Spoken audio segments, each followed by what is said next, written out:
ಸ್ನೇಹಿತರೆ ನಮಸ್ತೆ, welcome to Chaitanya career academy YouTube channel. ಸ್ನೇಹಿತರೆ, ಕರ್ನಾಟಕ ಶಿಕ್ಷಕರ ಅರ್ಹತಾ ಪರೀಕ್ಷೆಗೆ ಸಂಬಂಧಪಟ್ಟ ಹಾಗೆ ಮುಂದಿನ ಜೂನ್ ತಿಂಗಳ 30ನೇ ತಾರೀಕಿಗೆ ನಡೆಯಲಿರುವಂತಹ ಟಿಇಟಿ ಪರೀಕ್ಷೆಗೆ ಸಂಬಂಧಪಟ್ಟ ಹಾಗೆ ಈ ಟಿಇಟಿ ಪರೀಕ್ಷೆಗೆ ಉಪಯುಕ್ತ ಆಗುವ ಹಾಗೆ ಒಂದು ಪ್ರೀವಿಯಸ್ ಇಯರ್ ಕ್ವಶನ್ ಪೇಪರ್ ಅನ್ನು ನಾನು ಇಲ್ಲಿ ನಿಮಗೆ ವಿತ್ ಎಕ್ಸ್ಪ್ಲನೇಷನ್ ಸಾಲ್ವ್ ಮಾಡ್ತಾ ಹೋಗ್ತೇನೆ. ಕಳೆದ ವರ್ಷ 2023ರಲ್ಲಿ ನಡೆದಂತಹ ಟಿಇಟಿ ಪರೀಕ್ಷೆಯ ಪತ್ರಿಕೆ 1ರ ಪೇಪರ್ 1 ಇಲ್ಲಿ ಇವಿಎಸ್ ವಿಷಯಕ್ಕೆ ಸಂಬಂಧಪಟ್ಟ ಹಾಗೆ ಎನ್ವಿರಾನ್ಮೆಂಟಲ್ ಸೈನ್ಸ್ ಅಥವಾ ಪರಿಸರ ಅಧ್ಯಯನ ವಿಷಯಕ್ಕೆ ಸಂಬಂಧಪಟ್ಟ ಹಾಗೆ ಕೇಳಲಾದಂತಹ ಒಟ್ಟು 30 ಪ್ರಶ್ನೆಗಳನ್ನ ಕೂಡ ನಾನು ಡೀಟೇಲ್ ಆಗಿ ನಿಮಗೆ ವಿತ್ ಎಕ್ಸ್ಪ್ಲನೇಷನ್ ನಿಮಗೆ ಹೇಳುವಂತಹ ಪ್ರಯತ್ನವನ್ನ ಈ ವಿಡಿಯೋದಲ್ಲಿ ಮಾಡ್ತೇನೆ. ಹಾಗಾಗಿ ವಿಡಿಯೋವನ್ನ ಪೂರ್ತಿಯಾಗಿ ನೋಡಿ. ಹಾಗೆ ನಮ್ಮ ಚಾನಲ್ಗೆ ಹೊಸಬ್ರಾಗಿದ್ರೆ ದಯವಿಟ್ಟು ಸಬ್ಸ್ಕ್ರೈಬ್ ಮಾಡ್ಕೊಳ್ಳಿ. ಸ್ನೇಹಿತರೆ, ನಾವು ಟಿಇಟಿ ಪರೀಕ್ಷೆಯ ತಯಾರಿಗೆ ಸಂಬಂಧಪಟ್ಟಾಗೆ ಒಂದು ಹೊಸ ಟೆಲಿಗ್ರಾಮ್ ಚಾನೆಲ್ ಅನ್ನ ಮಾಡಿದ್ದೇವೆ. ಸೊ ಅದರಲ್ಲಿ ಟಿಇಟಿಗೆ ಸಂಬಂಧಪಟ್ಟಾಗಿ ಏನೇ ಸ್ಟಡಿ ಮೆಟೀರಿಯಲ್ಸ್ ಇದ್ರೆ, ಸೊ ಹಾಗೇನೆ previous year question paper, model question paper, question banks ಗಳಾಗಿರ್ಬೋದು, ಹಾಗೇನೆ ಡೈಲಿ ಕ್ವಿಸ್ ಗಳು, ಡೈಲಿ ಟಿಇಟಿ ಕ್ವಿಸ್ ಅಂತ ಹೇಳಿ ನಾವು ಮಾಡ್ತೇವೆ. ಸೊ ಅದನ್ನು ಕೂಡ ನಾವು ಅಪ್ಲೋಡ್ ಮಾಡ್ತಾ ಇರ್ತೇವೆ. ಸೊ ಹಾಗಾಗಿ ಆ ಒಂದು ಟೆಲಿಗ್ರಾಮ್ ಚಾನೆಲ್ ಅನ್ನ ನೀವು ಜಾಯಿನ್ ಆಗಬಹುದು. ಸೊ ಅದರ ಲಿಂಕ್ ಅನ್ನು ನಮ್ಮ ವಿಡಿಯೋದ ಡಿಸ್ಕ್ರಿಪ್ಷನ್ ಅಲ್ಲಿ ಕೊಟ್ಟಿರ್ತೇವೆ, ನೀವು ಅದನ್ನ ಕ್ಲಿಕ್ ಮಾಡಿ ಜಾಯಿನ್ ಆಗಬಹುದು. ಕ್ವಶನ್ ನಂಬರ್ 121, 5ನೇ ತರಗತಿಯ ವಿದ್ಯಾರ್ಥಿಯು ಕುಟುಂಬಕ್ಕೆ ಸಂಬಂಧಿಸಿದ ಯೋಜನೆ ಅಂದ್ರೆ ಒಂದು ಪ್ರಾಜೆಕ್ಟ್ ವರ್ಕ್ ಅನ್ನ ಮಾಡುತ್ತಿದ್ದಾನೆ. ಆತ ಈ ಕೆಳಗಿನ ಚಿಹ್ನೆಯನ್ನ ಬಳಸಿದ್ದಾನೆ. ಇಲ್ಲೊಂದು ಚಿಹ್ನೆಯನ್ನ ಕೊಟ್ಟಿದ್ದಾರೆ. ಈ ಚಿಹ್ನೆಯು ಪ್ರತಿನಿಧಿಸುವಂತ ಸಂಬಂಧ ಏನು ಅಂತ ಕೇಳಿದ್ದಾರೆ. ಸೊ ಒಬ್ಬ ವಿದ್ಯಾರ್ಥಿ ಕುಟುಂಬ ಅಂದ್ರೆ ಫ್ಯಾಮಿಲಿ ಟ್ರೀಗೆ ಸಂಬಂಧಪಟ್ಟ ಹಾಗೆ ಒಂದು ಪ್ರಾಜೆಕ್ಟ್ ಅನ್ನ ಮಾಡ್ತಾ ಇದ್ದಾನಂತೆ.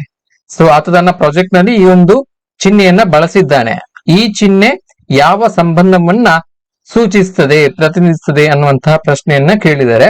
ಸೊ ನಾವು ಸಾಮಾನ್ಯವಾಗಿ ಫ್ಯಾಮಿಲಿ ಟ್ರೀ ಅಥವಾ ಸಂತತಿ ನಕ್ಷೆಯನ್ನ ರಚಿಸುವಂತಹ ಸಂದರ್ಭದಲ್ಲಿ ಮೇಲ್ ಅಂಡ್ ಫಿಮೇಲ್ ಜೆಂಡರ್ ಅನ್ನ ರೆಪ್ರೆಸೆಂಟ್ ಮಾಡುವಂತ ಸಂದರ್ಭದಲ್ಲಿ ಸೊ ನಾವ್ ಏನ್ ಮಾಡ್ತೇವೆ ಅಂತ ಹೇಳಿದ್ರೆ, ಸೊ ನಾವು ಯಾವಾಗ್ಲೂ ಮೇಲ್ ಜೆಂಡರ್ ಅನ್ನ ಈ ಸ್ಕ್ವೇರ್ ಬಾಕ್ಸ್ ನ ಮುಖಾಂತರ ನಾವು ರೆಪ್ರೆಸೆಂಟ್ ಮಾಡ್ತೇವೆ. ಸ್ಕ್ವೇರ್ ಬಾಕ್ಸ್ ಮೇಲ್ ಜೆಂಡರ್ ಅನ್ನ, ಹಾಗೇನೆ ಫಿಮೇಲ್ ಜೆಂಡರ್ ಅನ್ನ ನಾವು ಈ ಸರ್ಕಲ್ ನ ಮುಖಾಂತರ ರೆಪ್ರೆಸೆಂಟ್ ಮಾಡ್ತೇವೆ. ಸರ್ಕಲ್ ಫಿಮೇಲ್ ಜೆಂಡರ್ ಅನ್ನ ರೆಪ್ರೆಸೆಂಟ್ ಮಾಡ್ತದೆ. ಸೊ ಹಾಗೇನೆ ಕುಟುಂಬ ನಕ್ಷೆಯನ್ನ ರಚಿಸುವಂತ ಸಂದರ್ಭದಲ್ಲೇ ನಾವು ಕೆಲವೊಂದು ವಿಚಾರಗಳನ್ನ ಗಮನದಲ್ಲಿ ಇಟ್ಕೊಳ್ಬೇಕು. ಸೊ ಇಲ್ಲಿ ನೋಡಿ, ಈ ಸಂತತಿ ನಕ್ಷೆಯಲ್ಲಿ ಬಳಸುವಂತ ಈ ಹೊರಿಜಾಂಟಲ್ ಲೈನ್ ಏನಿದೆ, ಅಡ್ಡಗೆರೆ. ಸೊ ಈ ಅಡ್ಡಗೆರೆ ಇದು ಏನನ್ನ ಸೂಚಿಸಿದೆ ಅಂತ ಹೇಳಿದ್ರೆ, ಇದು ಸಿಬ್ಲಿಂಗ್ಸ್ ಅಂದ್ರೆ ಒಡ ಹುಟ್ಟಿದವರ ಸಂಬಂಧವನ್ನ ಸೂಚಿಸ್ತದೆ. ಅಕ್ಕ ತಂಗಿ, ಅಣ್ಣ ತಮ್ಮ, ಸಹೋದರ ಸಹೋದರಿ ಸಂಬಂಧವನ್ನ ಸೂಚಿಸ್ತದೆ. ಸೊ ಒಡ ಹುಟ್ಟಿದವರ ಸಂಬಂಧ ಅಡ್ಡಗೆರೆ.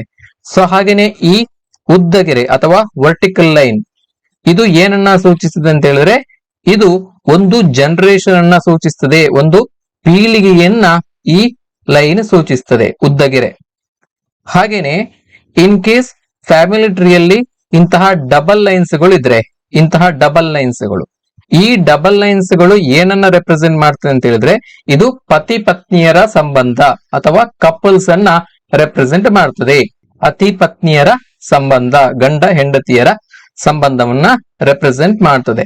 ಇಷ್ಟು ವಿಚಾರಗಳನ್ನ ನೀವು ನೆನಪಿನಲ್ಲಿ ಇಟ್ಕೊಂಡ್ರೆ ಯಾವುದೇ ಫ್ಯಾಮಿಲಿ ಟ್ರೀಯನ್ನ ಕೊಟ್ಟಂತ ಸಂದರ್ಭದಲ್ಲಿ ಅಲ್ಲಿ ನೀವು ಸ್ಪಷ್ಟವಾಗಿ ಸಂಬಂಧವನ್ನ ಗುರುತಿಸಬಹುದು. ಸೊ ಈಗ ಈ ಕೊಟ್ಟಿರುವಂತಹ ಚಿಹ್ನೆಯನ್ನ ಗಮನಿಸಿ. ಸೊ ಇಲ್ಲಿ ಒಂದು ಮೇಲ್ ಜೆಂಡರ್ ಇದೆ, ಸ್ಕ್ವೇರ್ ಬಾಕ್ಸ್ ಇದೆ, ಹೌದಾ? ಸೊ ಇನ್ನೊಂದು ಫಿಮೇಲ್ ಜೆಂಡರ್ ಇದೆ, ಸರ್ಕಲ್ ಇದೆ. ಸೊ ಹಾಗಾಗಿ ಸೊ ಈಗ ಈ ಮೇಲ್ ಇಲ್ಲಿ ಇರುವಂತ ಮೇಲ್, ಸೊ ಅದಾದ ನಂತರ ಒಂದು ಜನರೇಷನ್ ಆಯ್ತು. ಒಂದು ಜನರೇಷನ್ ನೋಡಿ, ಈ ವರ್ಟಿಕಲ್ ಲೈನ್ ಒಂದು ಪೀಳಿಗೆಯನ್ನ ಸೂಚಿಸುತ್ತದೆ. ಇಲ್ಲಿ ಒಂದು ಮೇಲ್, ಹಾಗೇನೆ ಈ ಒಂದು ಸರ್ಕಲ್ ಅಲ್ಲಿ ಫಿಮೇಲ್. ಹಾಗಾಗಿ ಇದು ತಂದೆ, ಇದು ಫಾದರ್, ಹಾಗೇನೆ ಇದು ಡಾಟರ್. ಈ ಸಂಬಂಧವನ್ನ ಸೂಚಿಸಿದೆ. ತಂದೆ ಮಗಳ ಸಂಬಂಧವನ್ನ ಈ ಒಂದು ನಕ್ಷೆ ಸೂಚಿಸುತ್ತದೆ. ಹಾಗಾಗಿ ಆಪ್ಷನ್ 4 ಸರಿಯಾದಂತಹ ಉತ್ತರ. ಮುಂದಿನ ಪ್ರಶ್ನೆಯನ್ನ ನೋಡಿ. ಭಾರತದ ಅತಿ ವಿಸ್ತಾರವಾದ ಉಪ್ಪು ನೀರಿನ ಸರೋವರ. ಭಾರತದಲ್ಲಿ ಇರುವಂತಹ ಅತಿ ವಿಸ್ತಾರವಾದಂತಹ ಉಪ್ಪು ನೀರಿನ ಸರೋವರ ಅಥವಾ ಉಪ್ಪು ನೀರಿನ ಸರೋವರ ನಾವು ಲಗೂನ್ಗಳಂತ ಕೂಡ ಕರೀತೇವೆ. ಇದು ಸಾಂಬಾರ್ ಸರೋವರ, ರಾಜಸ್ಥಾನ ರಾಜ್ಯದಲ್ಲಿ ಇರುವಂತಹ ಸಾಂಬಾರ್ ಸರೋವರ. ಆಪ್ಷನ್ 1. ಮುಂದಿನ ಪ್ರಶ್ನೆಯನ್ನು ನೋಡಿ. ನಮ್ಮ ಸೌರವ್ಯೂಹದಲ್ಲಿ ಪೂರ್ವದಿಂದ ಪಶ್ಚಿಮಕ್ಕೆ ಭ್ರಮಿಸುವಂತಹ ಗ್ರಹ. ಪೂರ್ವದಿಂದ ಪಶ್ಚಿಮಕ್ಕೆ ಭ್ರಮಣೆ ಮಾಡುವಂತಹ ಗ್ರಹ. ಸೌರವ್ಯೂಹದಲ್ಲಿರುವಂತಹ ಎಲ್ಲಾ ಗ್ರಹಗಳು ಕೂಡ ತನ್ನ ಅಕ್ಷದ ಸುತ್ತ ಭ್ರಮಿಸ್ತವೆ. ಹಾಗೇನೆ ತಮ್ಮ ಕಕ್ಷೆಯಲ್ಲಿ ಸೂರ್ಯನ ಸುತ್ತ ಪರಿಭ್ರಮಿಸ್ತವೆ. ಸೊ ಇದನ್ನ ನೀವು ಗಮನಿಸಬೇಕು. ಸೊ ಇಲ್ಲಿ ಪ್ರಶ್ನೆಯಲ್ಲಿ ಕೇಳಿರುವಂತದ್ದು ಪೂರ್ವದಿಂದ ಪಶ್ಚಿಮಕ್ಕೆ ಭ್ರಮಿಸುವಂತಹ ಗ್ರಹ, ತನ್ನ ಅಕ್ಷದ ಸುತ್ತ ಪೂರ್ವದಿಂದ ಪಶ್ಚಿಮಕ್ಕೆ ಭ್ರಮಿಸುವಂತಹ ಗ್ರಹ ಈಸ್ಟ್ ಟು ವೆಸ್ಟ್ ರೊಟೇಷನ್ ಅನ್ನ ಮಾಡುವಂತಹ ಗ್ರಹ ಯಾವುದು ಅಂತೇಳಿ ಕೇಳಿದರೆ, ನಮ್ಮ ಸೌರವ್ಯೂಹದಲ್ಲಿ ಶುಕ್ರ ಮತ್ತು ಯುರೇನಸ್ ಎರಡು ಗ್ರಹಗಳನ್ನ ಹೊರತುಪಡಿಸಿ ಉಳಿದ ಎಲ್ಲ ಗ್ರಹಗಳು ಕೂಡ ಪಶ್ಚಿಮದಿಂದ ಪೂರ್ವಕ್ಕೆ ಪರಿಭ್ರಮಿಸ್ತವೆ. ಆದರೆ ಶುಕ್ರ ಮತ್ತು ಯುರೇನಸ್ ಪೂರ್ವದಿಂದ ಪಶ್ಚಿಮಕ್ಕೆ ಪರಿಭ್ರಮಣೆಯನ್ನ ಮಾಡ್ತವೆ ತಮ್ಮ ಅಕ್ಷದ ಸುತ್ತ. ಸೊ ಹಾಗಾಗಿ ಇಲ್ಲಿ ಪೂರ್ವದಿಂದ ಪಶ್ಚಿಮಕ್ಕೆ ಪರಿಭ್ರಮಿಸುವಂತಹ ಗ್ರಹ ಅಂತ ಹೇಳಿ ಪ್ರಶ್ನೆಯಲ್ಲಿ ಕೇಳಿರುವುದರಿಂದ ಶುಕ್ರ ಗ್ರಹ ಆಗುತ್ತೆ ಸರಿಯಾದಂತ ಉತ್ತರ. ಪೂರ್ವದಿಂದ ಪಶ್ಚಿಮಕ್ಕೆ ಏನು ಪರಿಭ್ರಮಣೆ ಏನಿದೆ, ಗ್ರಹಗಳ ಪರಿಭ್ರಮಣೆ ಏನಿದೆ, ಅದನ್ನ ನಾವು ರೆಟ್ರೋಗ್ರೇಡ್ ರೊಟೇಷನ್ ಅಂತ ಕರಿತೇವೆ. ರೆಟ್ರೋಗ್ರೇಡ್ ರೊಟೇಷನ್ ಅಂತ ಕರಿತೇವೆ. ಸೊ ಹಾಗೇನೆ ಪಶ್ಚಿಮದಿಂದ ಪೂರ್ವಕ್ಕೆ ಏನು ಗ್ರಹಗಳು ಪರಿಭ್ರಮಣೆಯನ್ನ ಮಾಡ್ತೇವೆ ಅದನ್ನ ನಾವು ಪ್ರೋಗ್ರೇಡ್ ರೊಟೇಷನ್ ಅಂತ ಹೇಳಿ ಕರಿತೇವೆ. ಮುಂದಿನ ಪ್ರಶ್ನೆಯನ್ನ ನೋಡಿ, ಆವೇಶಪೂರಿತ ವಸ್ತು ಪ್ರಯೋಗಿಸುವ ಬಲ. ಆವೇಶಪೂರಿತ ವಸ್ತು ಅಂದ್ರೆ ಚಾರ್ಜ್ಡ್ ಪಾರ್ಟಿಕಲ್. ಚಾರ್ಜ್ಡ್ ಪಾರ್ಟಿಕಲ್ ಅಲ್ಲಿ ಯಾವ ಬಲ ಇರುತ್ತೆ ಅಂತೇಳಿ ಪ್ರಶ್ನೆಯನ್ನು ಕೇಳಿದರೆ, ಸೊ ಚಾರ್ಜ್ಡ್ ಪಾರ್ಟಿಕಲ್ ಅಲ್ಲಿ ಯಾವಾಗ್ಲೂ ಸ್ಥಾಯಿ ವಿದ್ಯುತ್ ಬಲ, ಎಲೆಕ್ಟ್ರೋಸ್ಟ್ಯಾಟಿಕ್ ಫೋರ್ಸ್ ಅಂತೇಳಿ ಕರಿತೇವೆ. ಸೊ ಎಲೆಕ್ಟ್ರೋಸ್ಟ್ಯಾಟಿಕ್ ಫೋರ್ಸ್ ಅಲ್ಲಿ ಎರಡು ಟೈಪ್ ಇದೆ, ಒಂದು ಅಟ್ರಾಕ್ಷನ್, ಇನ್ನೊಂದು ರಿಪಲ್ಷನ್. ಸ್ಥಾಯಿ ವಿದ್ಯುತ್ ಬಲದಲ್ಲಿ ಎರಡು ವಿಧಗಳು, ಒಂದು ಆಕರ್ಷಣೆ ಮತ್ತು ಇನ್ನೊಂದು ವಿಕರ್ಷಣೆ. ಸೊ ಎರಡು ಸೇಮ್ ಚಾರ್ಜ್ಡ್ ಪಾರ್ಟಿಕಲ್ ನ ನಡುವೆ ರಿಪಲ್ಷನ್ ಇದೆ. ಸೊ ಹಾಗೇನೆ ಎರಡು ಒಪೋಸಿಟ್ಲಿ ಚಾರ್ಜ್ಡ್ ಪಾರ್ಟಿಕಲ್ ನ ನಡುವೆ ಅಟ್ರಾಕ್ಷನ್ ಇದೆ. ಸೊ ಈಗ ಪ್ಲಸ್ ಅಂಡ್ ಮೈನಸ್, ಸೊ ಎರಡು ವಿರುದ್ಧ ಆವೇಶನ ಹೊಂದಿರುವಂತಹ ಕಣಗಳ ನಡುವೆ ಆಕರ್ಷಣ ಬಲ ಇದೆ, ಅಟ್ರಾಕ್ಷನ್ ಇದೆ, ಹೌದಾ? ಹಾಗೇನೆ ಎರಡು ಸಮನಾದಂತಹ ಆವೇಶವನ್ನ ಹೊಂದಿರುವಂತಹ ಕಣಗಳ ನಡುವೆ ವಿಕರ್ಷಣೆ ಇರುತ್ತದೆ ಅಥವಾ ರಿಪಲ್ಷನ್ ಇರುತ್ತದೆ. ಅಂದ್ರೆ ಪ್ಲಸ್ ಪ್ಲಸ್ ನ ನಡುವೆ ಹಾಗೇನೆ ಮೈನಸ್ ಮೈನಸ್ ನಡುವೆ ರಿಪಲ್ಷನ್ ಇರುತ್ತದೆ. ಸೊ ಇದನ್ನ ಕೂಡ ನೀವು ನೆನಪಿನಲ್ಲಿ ಇಟ್ಕೊಳ್ಬೇಕು. ಮುಂದಿನ ಪ್ರಶ್ನೆಯನ್ನ ನೋಡಿ, ವಿದ್ಯುತ್ ಕೋಶದ ಎರಡೂ ತುದಿಗಳನ್ನು ಸ್ವಿಚ್ ಮತ್ತು ಬಲ್ಬ್ಗಳಂತಹ ಸಾಧನಗಳ ಮೂಲಕ ಜೋಡಿಸದೆ ನೇರವಾಗಿ ಸಂಪರ್ಕಿಸಬಾರದು, ಏಕೆಂದರೆ? ಸೊ ಏನಾಗ್ತದೆ, ವಿದ್ಯುತ್ ಕೋಶ ಅಂದ್ರೆ ಬ್ಯಾಟರಿಯ ಎರಡು ಟರ್ಮಿನಲ್ ಗಳನ್ನ ಸ್ವಿಚ್ ಮತ್ತು ಬಲ್ಬ್ಗಳಂತಹ ಸಾಧನದ ಮುಖಾಂತರ ಜೋಡಿಸದೆ ನೇರವಾಗಿ ಸಂಪರ್ಕಿಸಿದ್ರೆ ಏನಾಗ್ತದೆ ಅಂತ ಹೇಳಿದ್ರೆ, ಸೊ ಆ ಒಂದು ವಿದ್ಯುತ್ ಕೋಶದಲ್ಲಿ ಇರುವಂತಹ ರಾಸಾಯನಿಕಗಳು, ವಿದ್ಯುತ್ ಕೋಶದಲ್ಲಿ ಇರುವಂತದ್ದು ರಾಸಾಯನಿಕಗಳು, ಕೆಮಿಕಲ್ಸ್ಗಳು, ಅದು ಕ್ಷಿಪ್ರವಾಗಿ ಬರಿದಾಗ್ತದೆ. The cell will stop working. So ಆ ಒಂದು ಬ್ಯಾಟರಿ ಅಥವಾ ವಿದ್ಯುತ್ ಕೋಶ ತಮ್ಮ ಕೆಲಸ ಮಾಡುವುದನ್ನ ನಿಲ್ಲಿಸ್ತದೆ. ರಾಸಾಯನಿಕಗಳು ಬರಿದಾಗಿದ್ರೆ ಅವು ಕೆಲಸವನ್ನ ಮಾಡುವುದನ್ನ ನಿಲ್ಲಿಸ್ತದೆ. ಹಾಗಾಗಿ ಆಪ್ಷನ್ 3 ರಾಸಾಯನಿಕಗಳು ಕ್ಷಿಪ್ರವಾಗಿ ಬರಿದಾಗಬಹುದು. ಮುಂದಿನ ಪ್ರಶ್ನೆಯನ್ನು ನೋಡಿ, ಪಾಪಿಯ ಗಾತ್ರವನ್ನ ನಿಯಂತ್ರಿಸುವಂತ ರಚನೆ ಯಾವುದು? ಕಣ್ಣಿನ ಪಾಪಿಯ ಗಾತ್ರವನ್ನ ನಿಯಂತ್ರಿಸುವಂತಹ ರಚನೆ ಯಾವುದಪ್ಪ ಅಂತ ಹೇಳಿದ್ರೆ ವರ್ಣಪಟಲ ಅಥವಾ ಐರಿಸ್ ಅಂತ ಕರಿತೇವೆ. ಇದು ಕಣ್ಣಿನ ಪಾಪಿಯ ಗಾತ್ರವನ್ನ ನಿಯಂತ್ರಿಸುತ್ತದೆ. ಪಾಪಿಗೆ ಇಂಗ್ಲಿಷ್ ನಲ್ಲಿ ಪ್ಯೂಪಿಲ್ ಅಂತೇಳಿ ಕರಿತೇವೆ. ಮುಂದಿನ ಪ್ರಶ್ನೆಯನ್ನು ನೋಡಿ, ಪಕ್ಷಿಯೊಂದರ ವೇಗ 180 km/h. ಇದನ್ನು ಮೀಟರ್ ಪರ್ ಸೆಕೆಂಡ್ ಗಳಲ್ಲಿ ವ್ಯಕ್ತಪಡಿಸಿದಾಗ ಅದರ ಮೌಲ್ಯ ಎಷ್ಟು? ಈಗ ಇಲ್ಲಿ ಕಿಲೋಮೀಟರ್ ಪರ್ ಅವರ್ ಅಲ್ಲಿ ಇದ್ದದನ್ನ ನಾವು ಮೀಟರ್ ಪರ್ ಸೆಕೆಂಡ್ ಗೆ ಕನ್ವರ್ಟ್ ಮಾಡಬೇಕು. ಸೊ ಯಾವ ತರ ನಾವು ಕನ್ವರ್ಟ್ ಮಾಡ್ಬೇಕಂತ ಹೇಳಿದ್ರೆ, ಯಾವ ಶಾರ್ಟ್ ಕಟ್ ಅನ್ನ ನಾವು ಉಪಯೋಗಿಸಬೇಕಂತ ಹೇಳಿದ್ರೆ, ನೀವೇನ್ ಮಾಡ್ಬೇಕು, ಇಲ್ಲಿ ಕಿಲೋಮೀಟರ್ ಪರ್ ಅವರ್ ಅಲ್ಲಿ ಕೊಟ್ಟಿದ್ರೆ ಅದಕ್ಕೆ ನೀವು 5/18 ಇಂದ ಮಲ್ಟಿಪ್ಲೈ ಮಾಡಿದ್ರೆ ನಿಮಗೆ ಅದು ಮೀಟರ್ಸ್ ಪರ್ ಸೆಕೆಂಡ್ ಗೆ ಕನ್ವರ್ಟ್ ಆಗ್ತದೆ. ಸೊ ಇಲ್ಲಿ ಮಲ್ಟಿಪ್ಲಿಕೇಶನ್ ಅನ್ನ ಮಾಡಿ ಎಷ್ಟಾಯ್ತು ಅಂತ ಹೇಳಿದ್ರೆ 50 ಮೀಟರ್ ಪರ್ ಸೆಕೆಂಡ್. ಸೊ ಈ ತರ ನೀವು ಈಸಿಯಾಗಿ ಕಿಲೋಮೀಟರ್ ಪರ್ ಅವರ್ ಇಂದ ಮೀಟರ್ ಪರ್ ಸೆಕೆಂಡ್ ಗೆ, ಹಾಗೇನೆ ಇನ್ ಕೇಸ್ ನೀವು ಮೀಟರ್ ಪರ್ ಸೆಕೆಂಡ್ ಇಂದ ಕಿಲೋಮೀಟರ್ ಪರ್ ಅವರಿಗೆ ಕನ್ವರ್ಟ್ ಮಾಡ್ಕೋಬೇಕಿದ್ರೆ ಏನ್ ಮಾಡ್ಬೇಕಂತ ಹೇಳಿದ್ರೆ, ಇದರ ಇನ್ವರ್ಸ್, ಇದರ ರೆಸಿಪ್ರೋಕಲ್ ಇಂದ ಮಲ್ಟಿಪ್ಲೈ ಮಾಡ್ಕೋಬೇಕು. ಇಲ್ಲಿ ನೀವು ಮಲ್ಟಿಪ್ಲೈ ಮಾಡಿದಂತದ್ದು 5/18 ಇಂದ. ಇನ್ ಕೇಸ್ ನೀವು ಮೀಟರ್ ಪರ್ ಸೆಕೆಂಡ್ ಇಂದ ಕಿಲೋಮೀಟರ್ ಪರ್ ಅವರಿಗೆ ನೀವು ಕನ್ವರ್ಷನ್ ಮಾಡ್ಕೋಬೇಕಿದ್ರೆ, ಸೊ ಇದನ್ನ ಕನ್ಸಿಡರ್ ಮಾಡಿ. ಸೊ ಮೀಟರ್ ಪರ್ ಸೆಕೆಂಡ್ ಅಲ್ಲಿ 50 ಮೀಟರ್ ಪರ್ ಸೆಕೆಂಡ್ ಅಂತ ಬಂದಿದೆ. ಸೊ ನಾವು ಕಿಲೋಮೀಟರ್ ಪರ್ ಅವರಿಗೆ ಕನ್ವರ್ಟ್ ಮಾಡ್ಬೇಕಿದ್ರೆ ಏನ್ ಮಾಡ್ಬೇಕಂತ ಹೇಳಿದ್ರೆ 18/5 ಇಂದ ಮಲ್ಟಿಪ್ಲಿಕೇಶನ್ ಮಾಡ್ಕೋಬೇಕು.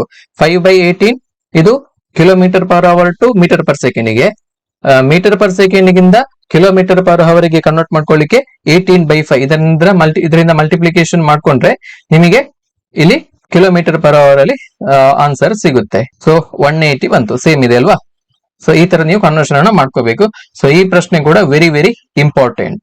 ಮುಂದಿನ ಪ್ರಶ್ನೆಯನ್ನು ನೋಡಿ, ನೀರಿನಲ್ಲಿರುವ ಆಕ್ಸಿಜನ್ ಮತ್ತು ಹೈಡ್ರೋಜನ್ ಅನುಪಾತ. ನೀವು ಕೊಟ್ಟಂತಹ ಪ್ರಶ್ನೆಯನ್ನ ಸೂಕ್ಷ್ಮವಾಗಿ ಗಮನಿಸಬೇಕು. ಕಂಪ್ಲೀಟ್ ಆಗಿ ಕ್ವಶನ್ ಅನ್ನ ಓದಬೇಕು, ಏನು ಕೇಳಿದರೆ ಅನ್ನೋದನ್ನ ನೀವು ಸ್ಪಷ್ಟವಾಗಿ ಓದಿಕೊಳ್ಬೇಕು.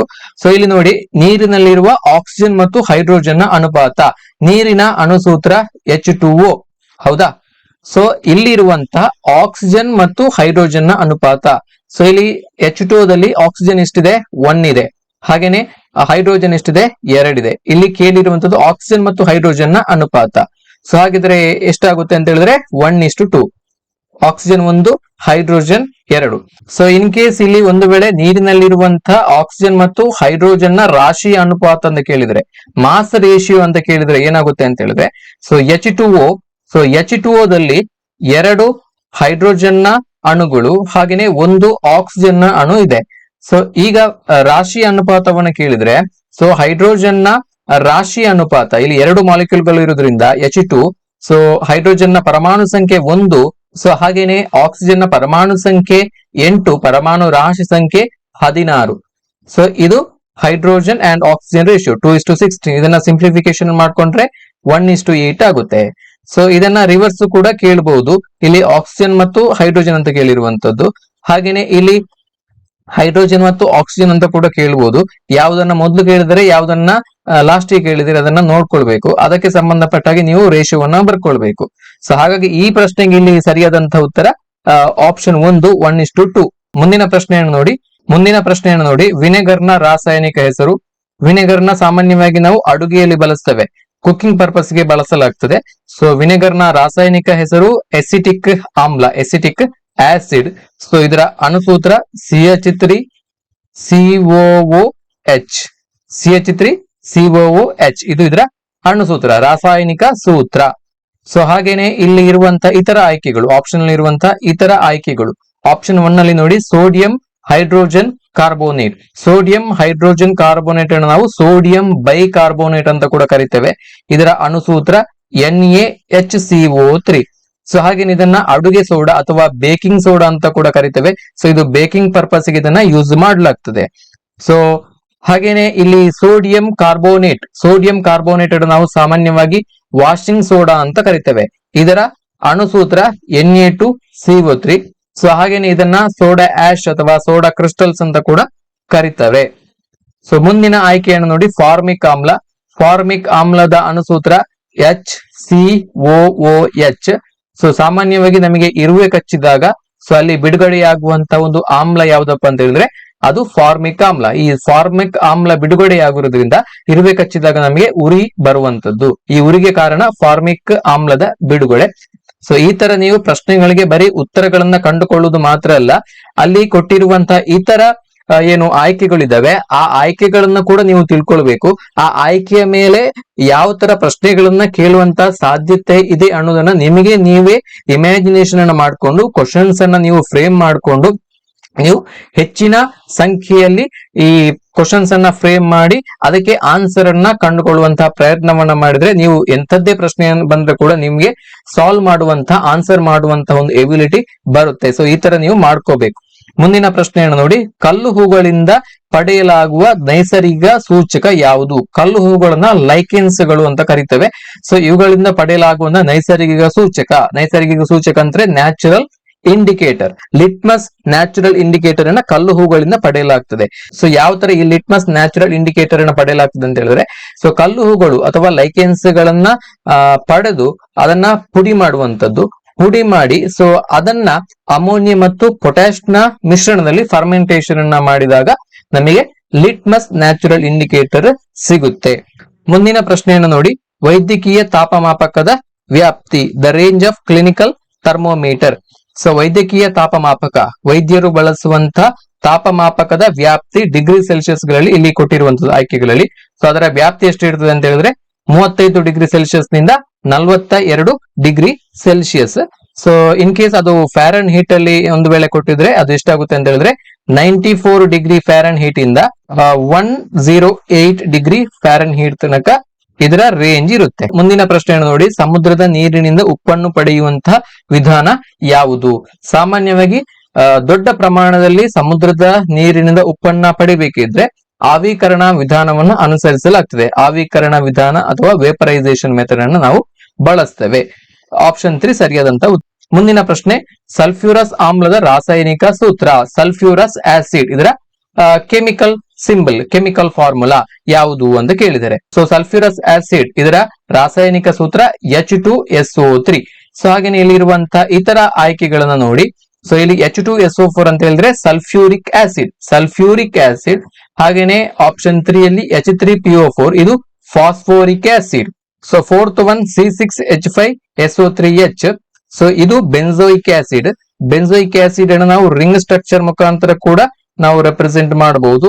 ಮುಂದಿನ ಪ್ರಶ್ನೆಯನ್ನು ನೋಡಿ, ನೀಲಿ ಮೈಲುತುತ್ತು ಇದರ ರಾಸಾಯನಿಕ ಹೆಸರು. ನೀಲಿ ಮೈಲುತುತ್ತು, ಬ್ಲೂ ವಿಟ್ರಿಯೋಲ್ ಇದರ ರಾಸಾಯನಿಕ ಹೆಸರು ತಾಮ್ರದ ಸಲ್ಫೇಟ್ ಅಥವಾ ಕಾಪರ್ ಸಲ್ಫೇಟ್. ಮುಂದಿನ ಪ್ರಶ್ನೆಯನ್ನು ನೋಡಿ, ನಿರ್ದಿಷ್ಟ ಪ್ರದೇಶದಲ್ಲಿ ಮಾತ್ರ ಕಂಡುಬರುವ ಸಸ್ಯಗಳು ಮತ್ತು ಪ್ರಾಣಿ ಪ್ರಭೇದಗಳನ್ನ ಹೀಗೆನ್ನುವರು. ಒಂದು ನಿರ್ದಿಷ್ಟ ಪ್ರದೇಶದಲ್ಲಿ ಮಾತ್ರ ಕಂಡುಬರುವಂತಹ ಸಸ್ಯಗಳು ಮತ್ತು ಪ್ರಾಣಿ ಪ್ರಭೇದಗಳನ್ನ ನಾವು ಸ್ಥಳೀಯ ಪ್ರಭೇದಗಳು ಅಂತೇಳಿ ಕರಿತೇವೆ. ಸೊ ಈ ಸ್ಥಳೀಯ ಪ್ರಭೇದಗಳು ಒಂದು ನಿರ್ದಿಷ್ಟ ಪ್ರದೇಶವಲ್ಲದೆ ಬೇರೆ ಯಾವ ಪ್ರದೇಶದಲ್ಲಿ ಕೂಡ ಕಂಡು ಬರುವುದಿಲ್ಲ. ಇಂತಹ ಪ್ರಭೇದಗಳನ್ನ, ಸಸ್ಯಗಳು ಮತ್ತು ಪ್ರಾಣಿ ಪ್ರಭೇದಗಳು ನಾವು ಸ್ಥಳೀಯ ಪ್ರಭೇದಗಳು ಅಥವಾ ಎಂಡೆಮಿಕ್ ಸ್ಪೀಶೀಸ್ ಅಂತ ಕರಿತೇವೆ. ಹಾಗಾಗಿ ಆಪ್ಷನ್ 2 ಇದಕ್ಕೆ ಸರಿಯಾದಂತಹ ಉತ್ತರ. ಮುಂದಿನ ಪ್ರಶ್ನೆಯನ್ನು ನೋಡಿ, ಅಡ್ರಿನಲ್ ಗ್ರಂಥಿಯ ಕಾರ್ಯ. ಸೊ ಪ್ರಮುಖವಾಗಿ ಅಡ್ರಿನಲ್ ಗ್ರಂಥಿಯ ಕಾರ್ಯ ಏನಂತ ಹೇಳಿದ್ರೆ ರಕ್ತದಲ್ಲಿ ಲವಣಗಳ ಸಮತೋಲನವನ್ನ ಸಮರ್ಪಕವಾಗಿ ನಿಯಂತ್ರಿಸುವಂತದ್ದು. ಸೊ ನಮ್ಮ ಬ್ಲಡ್ ಅಲ್ಲಿ ಸಾಲ್ಟ್ ಬ್ಯಾಲೆನ್ಸ್ ಅನ್ನ ಮಾಡುವಂತದ್ದು ಅಡ್ರಿನಲ್ ಗ್ರಂಥಿಯ ಪ್ರಮುಖವಾಗಿರುವಂತ ಕಾರ್ಯ. ಸೊ ಈ ಮುಖಾಂತರ ರಕ್ತದ ಒತ್ತಡವನ್ನ ನಿಯಂತ್ರಿಸುವಂತದ್ದು. ರಕ್ತದಲ್ಲಿ ಬೇರೆ ಬೇರೆ ಲವಣಗಳು ಇರ್ತದೆ, ಪ್ರಮುಖವಾಗಿ ಸೋಡಿಯಂ ಧಾತು ಕೂಡ ಇರ್ತದೆ. ಸೊ ಈ ಸೋಡಿಯಂ ಧಾತುವಿನ ಪ್ರಮಾಣ ರಕ್ತದಲ್ಲಿ ಕಡಿಮೆಯಾದ್ರೆ ಇದು ಇಲ್ಲಿ ಕಡಿಮೆ ರಕ್ತದೊತ್ತಡ ಉಂಟಾಗ್ತದೆ. ಒಂದು ವೇಳೆ ರಕ್ತದಲ್ಲಿ ಸೋಡಿಯಂ ಧಾತುವಿನ ಪ್ರಮಾಣ ಹೆಚ್ಚಾದ್ರೆ ಅಲ್ಲಿ ಅಧಿಕ ರಕ್ತದ ಒತ್ತಡ ಉಂಟಾಗ್ತದೆ. Low blood pressure and high blood pressure. So ಇಂಥ ಕಂಡೀಷನ್ ಅಲ್ಲಿ ರಕ್ತದ ಒಂದು ಲವಣಗಳ ಏನು ಬ್ಯಾಲೆನ್ಸಿಂಗ್ ಅನ್ನ ಮಾಡುವಂತದ್ದು ಅಡ್ರಿನಲ್ ಗ್ರಂಥಿಯ ಪ್ರಮುಖವಾಗಿರುವಂತ ಕಾರ್ಯ. ಹಾಗಾಗಿ ಆಪ್ಷನ್ 3 ಇದಕ್ಕೆ ಸರಿಯಾದಂತಹ ಉತ್ತರ. ಮುಂದಿನ ಪ್ರಶ್ನೆಯನ್ನು ನೋಡಿ, ಆಕ್ಸಿಜನ್ ಸಹಿತ ಉಸಿರಾಟದ ಅಂತಿಮ ಉತ್ಪನ್ನಗಳು ಯಾವುವು ಅಂತೇಳಿ ಕೇಳಿದರೆ. ಸೊ ಆಕ್ಸಿಜನ್ ಸಹಿತ ಉಸಿರಾಟ, ಆರೋಬಿಕ್ ರೆಸ್ಪಿರೇಷನ್ ನ ಬೈ ಪ್ರಾಡಕ್ಟ್ ಗಳು ಯಾವುದು, ಫೈನಲ್ ಪ್ರಾಡಕ್ಟ್ಸ್ ಗಳು ಯಾವುದು ಅಂತೇಳಿ ಕೇಳಿದರೆ. ಸೊ ನಮ್ಮ ಶ್ವಾಸ ವ್ಯವಸ್ಥೆಯಲ್ಲಿ ಆಗುವಂತದ್ದು ಆಕ್ಸಿಜನ್ ಸಹಿತ ಉಸಿರಾಟ, ಆರೋಬಿಕ್ ರೆಸ್ಪಿರೇಷನ್. ಸೊ ಆರೋಬಿಕ್ ರೆಸ್ಪಿರೇಷನ್ ಆದಾಗ ಏನಾಗ್ತದೆ ಅಂತೇಳಿ ಪ್ರಶ್ನೆಯಲ್ಲಿ ಕೇಳಿದರೆ. ಸೊ ಯಾವ ಪ್ರಾಡಕ್ಟ್ ಗಳು ಉತ್ಪತ್ತಿ ಆಗ್ತವೆ, ಫೈನಲ್ ಪ್ರಾಡಕ್ಟ್ಗಳು. ಸೊ ನಮ್ಮ ರಕ್ತದಲ್ಲಿ ಇರುವಂತದ್ದು glucose C6H12O6 plus oxygen. Respiration ಅಲ್ಲಿ ನಾವು ಆಕ್ಸಿಜನ್ ಉಸಿರಾಡಿ ನಾವು ಏನು ಉಸಿರಾಟ ಕ್ರಿಯೆಯನ್ನು ನಡೆಸುವಂತದ್ದು. ಸೊ ಈಗ ಏನಾಗ್ತದೆ, C6H12O6 gives CO2 plus H2O plus ATP ಅಥವಾ energy. ATP is nothing but energy, adenosine triphosphate. So aerobic respiration ಅಲ್ಲಿ ಏನೆಲ್ಲ ಬಿಡುಗಡೆ ಆಗ್ತದೆ ಅಂತ ಹೇಳಿದ್ರೆ carbon dioxide, water and energy in the form of ATP. So ಇದನ್ನ ಬ್ಯಾಲೆನ್ಸಿಂಗ್ ಮಾಡ್ಕೊಳ್ಳಿ. ಇಲ್ಲಿ 6O2, ಇಲ್ಲಿ ಕೂಡ 6CO2. ಓಕೆ, ಇದು ಬ್ಯಾಲೆನ್ಸ್ಡ್ ಈಕ್ವೇಶನ್. ಸೊ ಆಕ್ಸಿಜನ್ ಸಹಿತ ಉಸಿರಾಟದಲ್ಲಿ ಬಿಡುಗಡೆಯಾಗುವಂತ ಕಾರ್ಬನ್ ಡೈಆಕ್ಸೈಡ್ ನಮ್ಮ ದೇಹದಿಂದ ಶ್ವಾಸ ವ್ಯವಸ್ಥೆಯ ಮುಖಾಂತರ ದೇಹದಿಂದ ಹೊರಗೆ ವಿಸರ್ಜಿಸಲ್ಪಡುತ್ತದೆ, ಹೊರ ಹಾಕಲ್ಪಡುತ್ತದೆ. ಹಾಗೇನೆ ಇಲ್ಲಿ ವಾಟರ್ H2O ಏನು ಬಿಡುಗಡೆಯಾಯಿತು, ಸೊ ಅದು ನಮ್ಮ ವಿಸರ್ಜನಾ ವ್ಯವಸ್ಥೆಯ ಮುಖಾಂತರ ದೇಹದಿಂದ ಹೊರ ಹಾಕಲ್ಪಡುತ್ತದೆ. ಹಾಗೇನೆ ದೇಹಕ್ಕೆ ಶಕ್ತಿ ಸಿಗ್ತದೆ ATP ಯ ಮುಖಾಂತರ. Adenosine triphosphate is nothing but energy. ಸಹಿತ ಉಸಿರಾಟದ ಅಂತಿಮ ಉತ್ಪನ್ನಗಳು ಕಾರ್ಬನ್ ಡೈಆಕ್ಸೈಡ್, ನೀರು ಮತ್ತು ಶಕ್ತಿ. ಆಪ್ಷನ್ 4 ಸರಿಯಾದಂತ ಉತ್ತರ. ಮುಂದಿನ ಪ್ರಶ್ನೆಯನ್ನು ನೋಡಿ, ಬ್ಯಾಕ್ಟೀರಿಯಾದಿಂದ ಉಂಟಾಗುವಂತಹ ರೋಗಗಳು ಯಾವುವು ಅನ್ನಂತ ಪ್ರಶ್ನೆಯನ್ನ ಕೇಳಿದರೆ. ಸೊ ಇಲ್ಲಿ ನೋಡಿ ಆಪ್ಷನ್ಸ್ ಗಳನ್ನ ಗಮನಿಸ್ತಾ ಬನ್ನಿ. ಕ್ಷಯ ರೋಗ ಬ್ಯಾಕ್ಟೀರಿಯಾದಿಂದ ಉಂಟಾಗುವಂತಹ ರೋಗವಾ? ಹೌದು, ಕ್ಷಯ ರೋಗ ಟ್ಯೂಬರ್ಕ್ಯುಲೋಸಿಸ್ ಬ್ಯಾಸಿಲಸ್ ಅನ್ನುವಂತ ಒಂದು ರೋಗ ಕಾರಕ ಅಥವಾ ಬ್ಯಾಕ್ಟೀರಿಯಾದಿಂದ ಉಂಟಾಗ್ತದೆ. ಹಾಗೇನೆ ಮಲೇರಿಯಾ ಉಂಟಾಗುವಂತದ್ದು ಪ್ಲಾಸ್ಮೋಡಿಯಂ ಪ್ಯಾರಾಸೈಟ್ ಇಂದ, ಪ್ಲಾಸ್ಮೋಡಿಯಂ ಪರಾವಲಂಬಿ ಜೀವಿಯಿಂದ ಮಲೇರಿಯಾ ಉಂಟಾಗ್ತದೆ. ಮಲೇರಿಯಾ ಪ್ಯಾರಾಸೈಟ್ ಅನ್ನು ವಾಹಕವಾಗಿ ಹೊಂದಿರುವಂತದ್ದು ಅನಾಫಿಲಿಸ್ ಹೆಣ್ಣು ಸೊಳ್ಳೆಗಳು. ಅನಾಫಿಲಿಸ್ ಹೆಣ್ಣು ಸೊಳ್ಳೆಗಳು ಮನುಷ್ಯನನ್ನ ಕಚ್ಚುವುದರಿಂದ ಒಬ್ಬರಿಂದ ಒಬ್ಬರಿಗೆ ಆ ಒಂದು ಮಲೇರಿಯಾ ಜ್ವರ ಅಥವಾ ಮಲೇರಿಯಾ ರೋಗ ಹರಡ್ತದೆ. ಸೊ ಈ ಸೊಳ್ಳೆಗಳು ಬರೀ ವಾಹಕಗಳು, ಆದ್ರೆ ಮಲೇರಿಯಾಕ್ಕೆ ಕಾರಣವಾಗಿರುವಂತಹ ಸೂಕ್ಷ್ಮಾಣುಜೀವಿಗಳು ಪ್ಯಾರಾಸೈಟ್ಗಳು. ಸೊ ಅದು ಪ್ಲಾಸ್ಮೋಡಿಯಂ ಅಲ್ಲಿ ಬೇರೆ ಬೇರೆ ವೇರಿಯಂಟ್ಗಳು ಕಂಡು ಬರ್ತದೆ. Plasmodium vivax, plasmodium ovale, plasmodium knowlesi, plasmodium falciparum. So ಈ ತರ ಬೇರೆ ಬೇರೆ ವೇರಿಯಂಟ್ಗಳು ಕಂಡು ಬರ್ತದೆ. ಇದರಲ್ಲಿ ಪ್ಲಾಸ್ಮೋಡಿಯಂ ಫಾಲ್ಸಿಫೋರಂ ಡೆಡ್ಲಿಯೆಸ್ಟ್ ಆದಂತಹ ಒಂದು ವೇರಿಯಂಟ್, ತುಂಬಾನೇ ಅಪಾಯಕಾರಿಯಾದಂತಹ ವೇರಿಯಂಟ್ ಯಾವುದು? ಪ್ಲಾಸ್ಮೋಡಿಯಂ ಫಾಲ್ಸಿಫಾರಂ. ಸೊ ಹಾಗಾಗಿ ಈ ಆಯ್ಕೆಯಲ್ಲಿ ನೋಡಿ ಕ್ಷಯ ಮತ್ತು ಮಲೇರಿಯಾ. ಕ್ಷಯ ಒಂದು ಬ್ಯಾಕ್ಟೀರಿಯಾದಿಂದ ಬರುವಂತಹ ರೋಗ, ಮಲೇರಿಯಾ ಒಂದು ಪ್ಯಾರಾಸೈಟ್ ಇಂದ ಬರುವಂತಹ ರೋಗ. ಇಲ್ಲಿ ಕೇಳಿರುವಂತದ್ದು ಬ್ಯಾಕ್ಟೀರಿಯಾದಿಂದ ಉಂಟಾಗುವಂತಹ ರೋಗಗಳು, ಎರಡು ಕೂಡ ಬ್ಯಾಕ್ಟೀರಿಯಾದಿಂದ ಉಂಟಾಗುವಂತಹ ರೋಗಗಳಾಗಿರಬೇಕು ಆಯ್ಕೆಯಲ್ಲಿ. ಹಾಗಾಗಿ ಈ ಆಯ್ಕೆ ಆಗಲ್ಲ. ಮುಂದಿನ ಆಯ್ಕೆಯನ್ನು ನೋಡಿ, ಹೆಪಟೈಟಿಸ್ ಎ ಮತ್ತು ವಿಷಮಶೀತ ಜ್ವರ. ಹೆಪಟೈಟಿಸ್ ಎ ಬರುವಂತದ್ದು ಹೆಪಟೈಟಿಸ್ ಎ ಅನ್ನುವಂತ ಒಂದು ವೈರಸ್ ಇಂದ, ಇದು ವೈರಲ್ ಡಿಸೀಸ್. ಸೊ ಹಾಗೇನೆ ವಿಷಮಶೀತ ಜ್ವರ, ಇದನ್ನ ನಾವು ಟೈಫಾಯ್ಡ್ ಅಂತ ಕರಿತೇವೆ. ಟೈಫಾಯ್ಡ್ ಬರುವಂತದ್ದು ಇದು ಬ್ಯಾಕ್ಟೀರಿಯಾದಿಂದ ಬರುವಂತದ್ದು, ಸಾಲ್ಮೋನೆಲ್ಲಾ ಟೈಫಿ ಅನ್ನುವಂತ ಒಂದು ಬ್ಯಾಕ್ಟೀರಿಯಾ. ಹಾಗಾಗಿ ಈ ಆಯ್ಕೆ ಕೂಡ ಆಗಲ್ಲ. ಇಲ್ಲಿ ಒಂದು ವೈರಸ್ ಇದೆ, ಒಂದು ಬ್ಯಾಕ್ಟೀರಿಯಾ ಇದೆ, ಹಾಗಾಗಿ ಇದು ಕೂಡ ಆಗಲ್ಲ. ಮುಂದಿನ ಆಯ್ಕೆಯನ್ನ ನೋಡಿ, ಕಾಲರಾ ಮತ್ತು ಕ್ಷಯ. ಸೊ ಕ್ಷಯ ಈಗಾಗಲೇ ಹೇಳಿದಾಗೆ ಇದು ಟ್ಯೂಬರ್ಕ್ಯುಲೋಸಿಸ್ ಬ್ಯಾಸಿಲಸ್ ಅನ್ನುವಂತ ಒಂದು ಬ್ಯಾಕ್ಟೀರಿಯಾದಿಂದ ಬರುವಂತ ರೋಗ. ಸೊ ಹಾಗೇನೆ ಕಾಲರಾ ಕೂಡ ಒಂದು ಬ್ಯಾಕ್ಟೀರಿಯಾ. ಯಾವ ಬ್ಯಾಕ್ಟೀರಿಯಾ? ವಿಬ್ರಿಯೋ ಕೊಲರೆ ಅನ್ನುವಂತ ಒಂದು ಬ್ಯಾಕ್ಟೀರಿಯಾದಿಂದ ಉಂಟಾಗುವಂತಹ ರೋಗ. ಹಾಗಾಗಿ ಈ ಪ್ರಶ್ನೆಗೆ ಸರಿಯಾದಂತಹ ಉತ್ತರ ಆಪ್ಷನ್ 3, ಎರಡು ಕೂಡ ಬ್ಯಾಕ್ಟೀರಿಯಾದಿಂದ ಉಂಟಾಗುವಂತಹ ರೋಗಗಳೇ. ಹಾಗೇನೆ ಆಯ್ಕೆ 4, ಪೋಲಿಯೋ ಮತ್ತು ಸಿತಾಲೆ ಸಿಡುಬು. ಪೋಲಿಯೋ ಒಂದು ವೈರಸ್ ರೋಗ, ಪೋಲಿಯೋ ವೈರಸ್ ಉಂಟಾಗ್ತದೆ. ಸಿತಾಳೆ ಸಿಡುಬು ಅಂತ ಹೇಳಿದ್ರೆ ಚಿಕನ್ ಪಾಕ್ಸ್ ಕೂಡ ಒಂದು ವೈರಲ್ ಡಿಸೀಸ್, ವೈರಸ್ ಇಂದ ಉಂಟಾಗುವಂತಹ ಒಂದು ರೋಗ. ಯಾವ ವೈರಸ್? ವೇರಿಸೆಲ್ಲಾ ಝೋಸ್ಟರ್ ವೈರಸ್ ಇಂದ ಉಂಟಾಗುವಂತ ರೋಗ. ಇದನ್ನ VZV ಅಂತ ಶಾರ್ಟ್ ಫಾರ್ಮ್ ಅಲ್ಲಿ ಕರೀತೇವೆ, ವೇರಿಸೆಲ್ಲಾ ಝೋಸ್ಟರ್. ಸೊ ಈ ತರ ಇದನ್ನ ನೀವು ನೆನಪಿನಲ್ಲಿ ಇಟ್ಕೊಳ್ಳಿ. ಮುಂದಿನ ಪ್ರಶ್ನೆಯನ್ನು ನೋಡಿ, ಹದ್ದಿನ ಸರಾಸರಿ ಜೀವಿತಾವಧಿ. ಹದ್ದು ಅಂದ್ರೆ ಈಗಲ್, ಇದರ ಸರಾಸರಿ ಜೀವಿತಾವಧಿ 20 ವರ್ಷಗಳು. ಆಪ್ಷನ್ 2 ಸರಿಯಾದಂತಹ ಉತ್ತರ. ಮುಂದಿನ ಪ್ರಶ್ನೆ ನೋಡಿ, ಈ ಕೆಳಗಿನವುಗಳಲ್ಲಿ ಏಕವಾರ್ಷಿಕ ಸಸ್ಯ ಅಂದ್ರೆ ವರ್ಷದಲ್ಲಿ ಒಂದೇ ಸಲ ಬೆಳೆಯನ್ನ ಕೊಡುವಂತದ್ದು. ಸೊ ಇಲ್ಲಿ ಈ ಕೊಟ್ಟಿರುವಂತಹ ಆಯ್ಕೆಗಳಲ್ಲಿ ಹತ್ತಿ ಇದು ಏಕವಾರ್ಷಿಕ ಸಸ್ಯ. ಮುಂದಿನ ಪ್ರಶ್ನೆ ಹೊಂದಿಸಿ ಬರೆಯಿರಿ ಇದೆ. ಕಾಲಂ 1ರಲ್ಲಿ ಕೊಟ್ಟಿರುವಂತಹ ವಸ್ತುಗಳನ್ನು ಕಾಲಂ 2ರಲ್ಲಿ ಕೊಟ್ಟಿರುವ ವಸ್ತುಗಳೊಂದಿಗೆ ಸೂಕ್ತವಾಗಿ ಹೊಂದಿಸಿ ಬರೆಯಿರಿ ಅಂತ ಹೇಳಿ ಕೇಳಿದರೆ, ಕಾಲಂ 1 ಹಾಗೆ ಕಾಲಂ 2 ಅನ್ನು ಕೊಟ್ಟಿದ್ದಾರೆ. ಕಾಲಂ 1 ನಲ್ಲಿ ಕಾರ್ಬೋಹೈಡ್ರೇಟ್ಗಳು, ಪ್ರೋಟೀನ್ಗಳು ಹಾಗೂ ಕೊಬ್ಬು. ಕಾಲಂ 2ರಲ್ಲಿ ಅಮೈನೋ ಆಮ್ಲಗಳು, ಕೊಬ್ಬಿನ ಆಮ್ಲ ಮತ್ತು ಗ್ಲಿಸರಾಲ್ ಹಾಗೇನೆ ಸಕ್ಕರೆ. ಸೊ ಇಲ್ಲಿ ಕಾರ್ಬೋಹೈಡ್ರೇಟ್ಗಳು ಸಕ್ಕರೆಗೆ ಹೊಂದಾಣಿಕೆ ಆಗ್ತದೆ. ಯಾಕಂತ ಹೇಳಿದ್ರೆ ಸಕ್ಕರೆ ಒಂದು carbohydrate. So sugar is a type of carbohydrate. ಸಕ್ಕರೆ ಕೂಡ ಒಂದು ಕಾರ್ಬೋಹೈಡ್ರೇಟ್ ಗೆ ಉದಾಹರಣೆ. ಹಾಗೇನೆ proteins are made up of amino acids. So amino acid ಗಳಿಂದ ಪ್ರೋಟೀನ್ಗಳು ಮಾಡಲ್ಪಟ್ಟಿವೆ. ಹಾಗಾಗಿ ಪ್ರೋಟೀನ್ಗಳು ಅಮೈನೋ ಆಮ್ಲಗಳು. ಹಾಗೇನೆ ಕೊಬ್ಬುಗಳು, fats are made up of fatty acids and glycerol. ಕೊಬ್ಬಿನ ಆಮ್ಲ ಮತ್ತು ಗ್ಲಿಸರಾಲ್ ಗಳಿಂದ ಮಾಡಲ್ಪಟ್ಟಿವೆ. ಹಾಗಾಗಿ ಇಲ್ಲಿ ಯಾವ ರೀತಿ ಹೊಂದಾಣಿಕೆಯನ್ನ ಮಾಡಬಹುದು ಅಂತ ಹೇಳಿದ್ರೆ 1C ಹಾಗೇನೆ 2A 3B ಆಪ್ಷನ್ 1 ನಲ್ಲಿ ಸರಿಯಾದಂತಹ ಹೊಂದಾಣಿಕೆ ಇದೆ. ಮುಂದಿನ ಪ್ರಶ್ನೆಯನ್ನು ನೋಡಿ, ವಸ್ತುವು ಆವೇಶಪೂರಿತವಾಗಿದೆಯೇ ಇಲ್ಲವೇ ಎಂಬುದನ್ನು ಪತ್ತೆ ಹಚ್ಚಲು ಬಳಸುವ ಉಪಕರಣ ಯಾವುದು? ಸೊ ಯಾವುದೇ ಒಂದು ವಸ್ತು ಚಾರ್ಜ್ಡ್ ಪಾರ್ಟಿಕಲ್ ಅಥವಾ ಅಲ್ಲವಾ ಅನ್ನೋದನ್ನ ನಾವು ಪತ್ತೆ ಹಚ್ಚಲಿಕ್ಕೆ ಯಾವ ಉಪಕರಣವನ್ನ ಬಳಸ್ತೇವೆ ಅಂತ ಹೇಳಿದ್ರೆ ವಿದ್ಯುತ್ ದರ್ಶಕ ಅಥವಾ ಎಲೆಕ್ಟ್ರೋಸ್ಕೋಪ್ ಅನ್ನ ಬಳಸ್ತೇವೆ.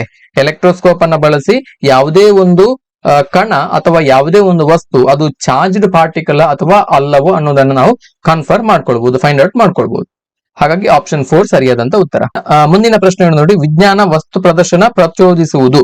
ಸೊ ಮುಂದೆ ಬರುವಂತಹ ಎಲ್ಲಾ ಪ್ರಶ್ನೆಗಳು ಕೂಡ ಬೋಧನಾ ಶಾಸ್ತ್ರಕ್ಕೆ ಸಂಬಂಧಪಟ್ಟಾಗೆ ಕೇಳಿರುವಂತಹ ಪ್ರಶ್ನೆ, ಮೆಥಡಾಲಜಿಗೆ ಸಂಬಂಧಪಟ್ಟ ಹಾಗೆ.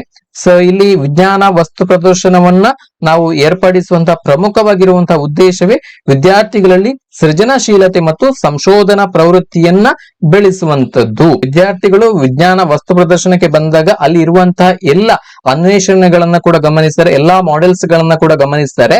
ಈ ಮುಖಾಂತರ ಅವರ ಒಂದು ಕ್ರಿಯೇಟಿವಿಟಿ ಏನಿದೆ ಅದು ಬಿಲ್ಡ್ ಆಗ್ತದೆ. ಸೊ ಈ ಮುಖಾಂತರ ತಾನು ಕೂಡ ಇಂತಹ ಪ್ರಯೋಗಗಳನ್ನ ಮಾಡಬೇಕು, ಇಂತಹ ಮಾಡೆಲ್ಸ್ ಗಳನ್ನ ಮಾಡ್ಬೇಕು ಅನ್ನುವಂತಹ ಒಂದು ಸಂಶೋಧನಾ ಪ್ರವೃತ್ತಿ ವಿದ್ಯಾರ್ಥಿಗಳಲ್ಲಿ ಬೆಳೆಸುವಂತಹ ದೃಷ್ಟಿಯಿಂದ ವಿಜ್ಞಾನ ವಸ್ತು ಪ್ರದರ್ಶನವನ್ನ ಆಯೋಜನೆ ಮಾಡಲಾಗ್ತದೆ. ಹಾಗಾಗಿ ಇಲ್ಲಿ ಆಪ್ಷನ್ 3 ಇದು ಸೃಜನಶೀಲತೆ ಮತ್ತು ಸಂಶೋಧನಾ ಪ್ರವೃತ್ತಿಯನ್ನ ಪ್ರಚೋದಿಸುತ್ತದೆ. ಆಪ್ಷನ್ 3 ಸರಿಯಾದಂತ ಉತ್ತರ ಆಗುತ್ತೆ. ಮುಂದಿನ ಪ್ರಶ್ನೆಯನ್ನು ನೋಡಿ, ಬೋಧನೆ ಕಲಿಕಾ ಪ್ರಕ್ರಿಯೆಯ 3 ಘಟಕಗಳು ಯಾವುವು? ಟೀಚಿಂಗ್ ಲರ್ನಿಂಗ್ ಪ್ರೊಸೆಸ್ ನ 3 ಕಾಂಪೋನೆಂಟ್ಸ್ ಗಳು ಯಾವುವು ಅಂತೇಳಿ ಕೇಳಿದ್ದಾರೆ.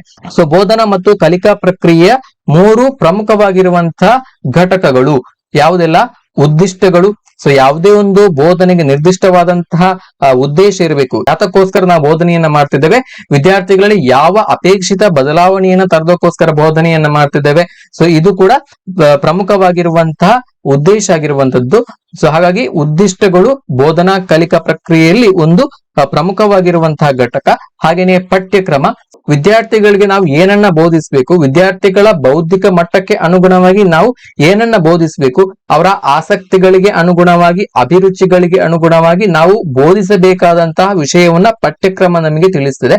ಹಾಗಾಗಿ ಪಠ್ಯಕ್ರಮ ಕೂಡ ಬೋಧನೆಯಲ್ಲಿ ಒಂದು ಪ್ರಮುಖವಾಗಿರುವಂತಹ ಘಟಕ ಆಗಿರುವಂತದ್ದು. ಹಾಗೇನೆ ಮೌಲ್ಯಮಾಪನ. ಸೊ ಏನು ಬೋಧನಾ ಕಲಿಕಾ ಪ್ರಕ್ರಿಯೆಯಲ್ಲಿ ವಿದ್ಯಾರ್ಥಿಗಳ ಪ್ರಗತಿಯನ್ನ, ವಿದ್ಯಾರ್ಥಿ ಎಷ್ಟರ ಮಟ್ಟಿಗೆ ಆ ಒಂದು ಬೋಧನಾ ಕಲಿಕಾ ಪ್ರಕ್ರಿಯೆಯಲ್ಲಿ ಪಾಲ್ಗೊಂಡಿದ್ದಾನೆ, ಎಷ್ಟರ ಮಟ್ಟಿಗೆ ಅದು ಪರಿಣಾಮಕಾರಿಯಾಗಿ ವಿದ್ಯಾರ್ಥಿಗೆ ಅದು ತಲುಪಿದೆ ಅನ್ನೋದನ್ನ ನಾವು ಮೌಲ್ಯಮಾಪನದ ಮುಖಾಂತರ ನಾವು ತಿಳಿದುಕೊಳ್ತೇವೆ. ವಿದ್ಯಾರ್ಥಿಗಳಿಗೆ ಪರೀಕ್ಷೆಯನ್ನು ನಡೆಸುವಂತದ್ದು, ಬೇರೆ ಬೇರೆ ಚಟುವಟಿಕೆಗಳನ್ನು ನಡೆಸುವ ಮುಖಾಂತರ ಮೌಲ್ಯಮಾಪನವನ್ನ ಮಾಡಲಾಗ್ತದೆ. ಹಾಗಾಗಿ ಮೌಲ್ಯಮಾಪನ ಕೂಡ ಬೋಧನಾ ಕಲಿಕಾ ಪ್ರಕ್ರಿಯೆಯ ಪ್ರಮುಖವಾಗಿರುವಂತಹ ಘಟಕ ಆಗಿರುವಂತದ್ದು. ಹಾಗಾಗಿ ಉದ್ದಿಷ್ಟಗಳು, ಪಠ್ಯಕ್ರಮಗಳು ಹಾಗೇನೆ ಮೌಲ್ಯಮಾಪನ ಇವು ಬೋಧನಾ ಕಲಿಕಾ ಪ್ರಕ್ರಿಯೆಯ ಪ್ರಮುಖವಾಗಿರುವಂತಹ 3 ಘಟಕಗಳು ಆಗಿರ್ತವೆ. ಮುಂದಿನ ಪ್ರಶ್ನೆಯನ್ನು ನೋಡಿ, ಕಾರ್ಯಪೂರ್ವ ಹಂತ. ಸೊ ಇದು ಜೀನ್ ಪಿಯಾಜೆಯವರ ಜ್ಞಾನಾತ್ಮಕ ವಿಕಾಸದ 4 ಹಂತಗಳ ಬಗ್ಗೆ ಕೇಳಿರುವಂತಹ ಪ್ರಶ್ನೆ. ನೀವು ಒಂದು 5-6 ವರ್ಷದ ಟಿಇಟಿ ಕ್ವಶನ್ ಪೇಪರ್ ಅನ್ನು ತೆಗೆದು ನೋಡಿ, ಪೇಪರ್ 1 ಅಥವಾ ಪೇಪರ್ 2 ಪ್ರತಿಯೊಂದರಲ್ಲಿ ಕೂಡ ಜೀನ್ ಪಿಯಾಜೆಯವರ ಈ ಜ್ಞಾನಾತ್ಮಕ ವಿಕಾಸದ ಸಿದ್ಧಾಂತಗಳ ಮೇಲೆ ಕನಿಷ್ಠ 1-2 ಪ್ರಶ್ನೆಗಳು ಬಂದೇ ಬರ್ತವೆ. ಕನ್ಫರ್ಮ್ ಆಗಿ ಬರುವಂತಹ ಪ್ರಶ್ನೆ. ಪಿಯಾಜೆಯವರು ಮಗುವಿನ ಜ್ಞಾನಾತ್ಮಕ ವಿಕಾಸದ ಒಟ್ಟು 4 ಹಂತಗಳನ್ನ ಪಟ್ಟಿ ಮಾಡಿದ್ದಾರೆ. ಯಾವೆಲ್ಲ ಹಂತಗಳಂತ ಹೇಳಿದ್ರೆ, ಸೊ ಅದರಲ್ಲಿ ಮೊದಲನೆಯ ಹಂತ ಸಂವೇದನಾ ಗತಿ ಹಂತ. ಇದು ಮಗುವಿನ ಹುಟ್ಟಿನಿಂದ 2 ವರ್ಷಗಳ ಅವಧಿಗೆ 0 to 2 years ಇದು ಸಂವೇದನಾ ಗತಿ ಹಂತ. ಈ ಕಾಲಘಟ್ಟದವರೆಗೆ ಅಸ್ತಿತ್ವದಲ್ಲಿ ಇರ್ತದೆ. ಮುಂದಿನ ಹಂತ, ಎರಡನೆಯ ಹಂತ ಕಾರ್ಯಪೂರ್ವಗಳ ಹಂತ, ಪ್ರೀ ಆಪರೇಷನಲ್ ಸ್ಟೇಜ್. ಸೊ ಇದು 2 ವರ್ಷದಿಂದ 7 ವರ್ಷಗಳ ಕಾಲಘಟ್ಟದವರೆಗೆ ಒಂದು ಅಸ್ತಿತ್ವದಲ್ಲಿ ಇರುವಂತಹ ಒಂದು ಹಂತ. ಹಾಗೆಯೇ ಮೂರನೆಯ ಹಂತ ಮೂರ್ತ ಕಾರ್ಯಗಳ ಹಂತ, ಕಾಂಕ್ರೀಟ್ ಆಪರೇಷನಲ್ ಸ್ಟೇಜ್ ಅಂತ ಕರೀತೇವೆ ಇದು. ಹಾಗೆಯೇ 4ನೇ ಹಂತ ಔಪಚಾರಿಕ ಕಾರ್ಯಗಳ ಹಂತ, ಫಾರ್ಮಲ್ ಆಪರೇಷನಲ್ ಸ್ಟೇಜ್. ಸೊ ಇದು ಮಗುವಿನ 11 ವರ್ಷದಿಂದ 15 ವರ್ಷಗಳ ಈ ಒಂದು ಕಾಲಘಟ್ಟದವರೆಗೆ ಈ ಒಂದು ಹಂತ ಅಸ್ತಿತ್ವದಲ್ಲಿ ಇರುತ್ತೆ. ಇಲ್ಲಿ ಪ್ರಶ್ನೆಯಲ್ಲಿ ಕೇಳಿರುವುದು ಕಾರ್ಯಪೂರ್ವ ಹಂತ ಯಾವ ವಯಸ್ಸಿನಲ್ಲಿ ಇರುತ್ತದೆ ಅಂತ ಹೇಳಿದ್ರೆ ಆಪ್ಷನ್ 2 ಅಲ್ಲಿದೆ. 2ರಿಂದ 7 ವರ್ಷಗಳ ಕಾಲಘಟ್ಟದಲ್ಲಿ ಈ ಕಾರ್ಯಪೂರ್ವ ಹಂತ ಅಂತ ಕರೀತೇವೆ. ಮುಂದಿನ ಪ್ರಶ್ನೆಯನ್ನು ನೋಡಿ, NCF 2005ರ ಶಿಫಾರಸಿನಲ್ಲಿ ಶಿಕ್ಷಣ ಪಲ್ಲಟಗಳಿಂದ ಬದಲಾಗಬೇಕಾದದ್ದು ಶಿಕ್ಷಕ ಕೇಂದ್ರಿತ ಸ್ಥಿರ ವ್ಯವಸ್ಥೆಯಿಂದ ಯಾವ ಕಡೆಗೆ ಅನ್ನುವಂತ ಪ್ರಶ್ನೆ. NCF 2005 national curriculum framework 2005. So ಇದರ ಶಿಫಾರಸಿನ ಪ್ರಕಾರ ಶಿಕ್ಷಣ ಕ್ಷೇತ್ರದಲ್ಲಿ ಯಾವ ತರ ಪಲ್ಲಟಗಳು ಆಗ್ಬೇಕು, ಶಿಕ್ಷಕ ಕೇಂದ್ರಿತ ಸ್ಥಿರ ವ್ಯವಸ್ಥೆಯಿಂದ ನಾವು ಕಲಿಕಾರ್ಥಿ ಕೇಂದ್ರಿತ ಅಥವಾ ವಿದ್ಯಾರ್ಥಿ ಕೇಂದ್ರಿತ ನಮ್ಯ ಪ್ರಕ್ರಿಯೆಯೆಡೆಗೆ ನಾವು ಸಾಗಬೇಕು ಅನ್ನುವಂತ ಒಂದು ಶಿಫಾರಸನ್ನ NCF 2005 ಮಾಡಿದೆ. ಹಾಗಾಗಿ ಆಪ್ಷನ್ 4 ಸರಿಯಾದಂತ ಉತ್ತರ. ಮುಂದಿನ ಪ್ರಶ್ನೆಯನ್ನು ನೋಡಿ, ಕ್ರಿಯಾ ಸಂಶೋಧನಾ ಪ್ರಕ್ರಿಯೆಯಲ್ಲಿ ದತ್ತಾಂಶವನ್ನು ಸಂಗ್ರಹಿಸಿ ಮತ್ತು ವಿಶ್ಲೇಷಿಸಿ ಕಾರ್ಯಗತಗೊಳಿಸುವಂತ ಹಂತ ಯಾವುದು? ಕ್ರಿಯಾ ಸಂಶೋಧನೆ ಅಂದ್ರೆ ಆಕ್ಷನ್ ರಿಸರ್ಚ್ ಅಲ್ಲಿ ದತ್ತಾಂಶವನ್ನ ಸಂಗ್ರಹಿಸಿ, ಡಾಟಾವನ್ನ ಕಲೆಕ್ಟ್ ಮಾಡಿ, ಅದನ್ನ ಅನಾಲಿಸಿಸ್ ಮಾಡಿ, ಅದನ್ನ ಕಾರ್ಯಗತಗೊಳಿಸುವಂತಹ ಹಂತ ಅಂದ್ರೆ ಅನುಷ್ಠಾನಗೊಳಿಸುವ ಹಂತವನ್ನು ನಾವು ಅನುಷ್ಠಾನ ಹಂತ ಅಂತ ಕರಿತೇವೆ, ಆಕ್ಟಿಂಗ್ ಸ್ಟೇಜ್ ಅಂತ ಕರಿತೇವೆ. ಯಾವುದೇ ಒಂದು ಆಕ್ಷನ್ ರಿಸರ್ಚ್ ಅಲ್ಲಿ ನಾವು ದತ್ತಾಂಶಗಳನ್ನ ಸಂಗ್ರಹಿಸಿ, ಅದನ್ನ ವಿಶ್ಲೇಷಿಸಿ, ಅದಕ್ಕೆ ಸಂಬಂಧಪಟ್ಟಾಗಿ ನಾವು ವಿಸ್ತೃತವಾಗಿ ಅಧ್ಯಯನವನ್ನ ಕೈಗೊಂಡು ಅದನ್ನ ವ್ಯಕ್ತಿಯ ಮೇಲೆ ಅಥವಾ ಯಾವುದೇ ಒಂದು ಸಂಸ್ಥೆಯ ಮೇಲೆ ಅದನ್ನ ಕಾರ್ಯಗತಗೊಳಿಸುವಂತಹ ಹಂತವನ್ನು ನಾವು ಅನುಷ್ಠಾನ ಹಂತ ಅಂತ ಕರಿತೇವೆ. ಅನುಷ್ಠಾನಕ್ಕೆ ತರುವ ಹಂತ ಅನುಷ್ಠಾನ ಹಂತ. ಆಪ್ಷನ್ 2 ಸರಿಯಾದಂತ ಉತ್ತರ. ಮುಂದಿನ ಪ್ರಶ್ನೆಯನ್ನು ನೋಡಿ, ವೆನೇಡಿಯಂನ ವಿವಿಧ ಉತ್ಕರ್ಷಣಗಳ ಸ್ಥಿತಿಗಳ ಗುಣಗಳನ್ನ ಕಲಿಯುವ ಸಂದರ್ಭದಲ್ಲಿ ವೆನೇಡಿಯಂ ಮುಂದಿನ ಪ್ರಶ್ನೆ ನೋಡಿ, ವೆನೇಡಿಯಂನ ವಿವಿಧ ಉತ್ಕರ್ಷಣ ಸ್ಥಿತಿಗಳ ಗುಣಗಳನ್ನು ಕಲಿಯುವ ಸಂದರ್ಭದಲ್ಲಿ ವಿದ್ಯಾರ್ಥಿ ವೆನೇಡಿಯಂ ಒಂದು ಉತ್ಕರ್ಷಣ ಸ್ಥಿತಿಯಿಂದ ಮತ್ತೊಂದು ಉತ್ಕರ್ಷಣ ಸ್ಥಿತಿಗೆ ಬದಲಾಗುವಲ್ಲಿ ನಿರ್ದಿಷ್ಟ ವಿನ್ಯಾಸ ಮತ್ತು ಬಣ್ಣದಲ್ಲಿನ ಬದಲಾವಣೆಯ ಸೊಬಗನ್ನು ಗಮನಿಸುತ್ತಾನೆ. ಇಲ್ಲಿ ವಿದ್ಯಾರ್ಥಿಯಲ್ಲಿ ಪೋಷಿಸಲ್ಪಡುವುದು ಏನು ಪೋಷಿಸಲ್ಪಡ್ತಿದೆ ಅಂತ ಕೇಳಿದ್ದಾರೆ. ಸೊ ವೆನೇಡಿಯಂನ ಸೊಲ್ಯೂಷನ್ ಬೇರೆ ಬೇರೆ ಆಕ್ಸಿಡೇಷನ್ ಸ್ಟೇಟ್ ನ ಸಂದರ್ಭದಲ್ಲಿ ಬೇರೆ ಬೇರೆ ಬಣ್ಣಗಳ ರೂಪದಲ್ಲಿ ಅಸ್ತಿತ್ವದಲ್ಲಿ ಇರ್ತದೆ, ಬೇರೆ ಬೇರೆ ಕಲರ್ಸ್ ಅಲ್ಲಿ ಎಕ್ಸಿಸ್ಟ್ ಅಲ್ಲಿ ಇರ್ತದೆ. ಸೊ ಅಂತ ಸಂದರ್ಭದಲ್ಲಿ ಒಂದು ಉತ್ಕರ್ಷಣ ಸ್ಥಿತಿ ಅಂದ್ರೆ ಒಂದು ಆಕ್ಸಿಡೇಷನ್ ಸ್ಟೇಟ್ ಇಂದ ಇನ್ನೊಂದು ಆಕ್ಸಿಡೇಷನ್ ಸ್ಟೇಟ್ ಗೆ ಬದಲಾಗುವಂತ ಸಂದರ್ಭದಲ್ಲಿ ಆ ಒಂದು ಸೊಲ್ಯೂಷನ್, ಆ ಒಂದು ದ್ರಾವಣದ ಬಣ್ಣ ಬದಲಾವಣೆ ಆಗ್ತದೆ. ಸೊ ಈ ಬದಲಾವಣೆ ವಿದ್ಯಾರ್ಥಿಯಲ್ಲಿ ಯಾವ ಗುಣವನ್ನ ಪೋಷಿಸಲ್ಪಡುತ್ತದೆ ಅಂತ ಹೇಳಿದ್ರೆ ಇದು ವಿದ್ಯಾರ್ಥಿಯಲ್ಲಿ ಸೃಜನಾತ್ಮಕ ಬೌದ್ಧಿಕತೆಯನ್ನ ಬೆಳೆಸ್ತದೆ. ಆಪ್ಷನ್ 1 ಇದಕ್ಕೆ ಸರಿಯಾದಂತಹ ಉತ್ತರ ಆಗುತ್ತೆ. ಮುಂದಿನ ಪ್ರಶ್ನೆಯನ್ನು ನೋಡಿ, CLA ವಿಧಾನವು ಕಲಿಯುವರಲ್ಲಿ ಶೈಕ್ಷಣಿಕ ಮತ್ತು ಸಾಮಾಜಿಕ ಕೌಶಲ್ಯಗಳನ್ನ ಸಮಗ್ರ ರೀತಿಯಲ್ಲಿ ಅಭಿವೃದ್ಧಿಪಡಿಸುತ್ತದೆ. ಇಲ್ಲಿ CLA ಎಂದರೆ ಏನು ಅಂತ ಕೇಳಿದರೆ, CLA stands for collaborative learning approach, ಸಹಭಾಗಿ ಕಲಿಕಾ ವಿಧಾನ. ಆಪ್ಷನ್ 2. ಮುಂದಿನ ಪ್ರಶ್ನೆ ನೋಡಿ, ಭಾಷೆಯ ಸ್ವಾಧೀನ ಮತ್ತು ಅಭಿವೃದ್ಧಿಯ ಅತ್ಯಂತ ನಿರ್ಣಾಯಕ ಅವಧಿ. ಸೊ ಭಾಷೆಯ ಬೆಳವಣಿಗೆ ಆಗುವಂತದ್ದು ಬಾಲ್ಯಾವಸ್ಥೆಯಲ್ಲಿ ಮಗು ಭಾಷೆಯ ಮೇಲೆ ಹಿಡಿತವನ್ನ ಸಾಧಿಸ್ತದೆ. ಹಾಗಾಗಿ ಇಲ್ಲಿ ಸರಿಯಾದಂತಹ ಉತ್ತರ ಆಪ್ಷನ್ 4, ಬಾಲ್ಯಾವಸ್ಥೆಯಲ್ಲಿ ಭಾಷಾ ಹಿಡಿತ ಉಂಟಾಗ್ತದೆ. ಸೊ ಸ್ನೇಹಿತರೆ, ಇವಿಷ್ಟು 2023ರಲ್ಲಿ ನಡೆದಂತಹ TET ಪರೀಕ್ಷೆಯ ಪೇಪರ್ 1 ನಲ್ಲಿ EVS ಗೆ ಸಂಬಂಧಪಟ್ಟ ಹಾಗೆ, ಎನ್ವಿರಾನ್ಮೆಂಟಲ್ ಸೈನ್ಸ್ ಅಥವಾ ಪರಿಸರ ಅಧ್ಯಯನಕ್ಕೆ ಸಂಬಂಧಪಟ್ಟ ಹಾಗೆ ಕೇಳಿರುವಂತಹ 30 ಪ್ರಶ್ನೆಗಳು. ತುಂಬಾ ಈಸಿ ಆದಂತಹ ಪ್ರಶ್ನೆಗಳನ್ನ ಕೇಳಿದ್ರು. ಸೊ ಒಂದು ವೇಳೆ ನಿಮಗೆ ಈ ಒಂದು ವಿಡಿಯೋ ಯೂಸ್ಫುಲ್ ಅನಿಸಿದ್ರೆ ವಿಡಿಯೋವನ್ನ ಲೈಕ್ ಮಾಡಿ, ಶೇರ್ ಮಾಡಿ, ಹಾಗೆ ನಮ್ಮ ಚಾನೆಲ್ ಅನ್ನು ಕೂಡ ಸಬ್ಸ್ಕ್ರೈಬ್ ಮಾಡ್ಕೊಳ್ಳಿ. ಸೊ ಮುಂದಿನ ವಿಡಿಯೋದಲ್ಲಿ ಇನ್ನೊಂದು ಟಾಪಿಕ್ ನ ಜೊತೆಗೆ ಮತ್ತೊಮ್ಮೆ ಭೇಟಿಯಾಗೋಣ. Thank you so much. ನಮಸ್ತೆ.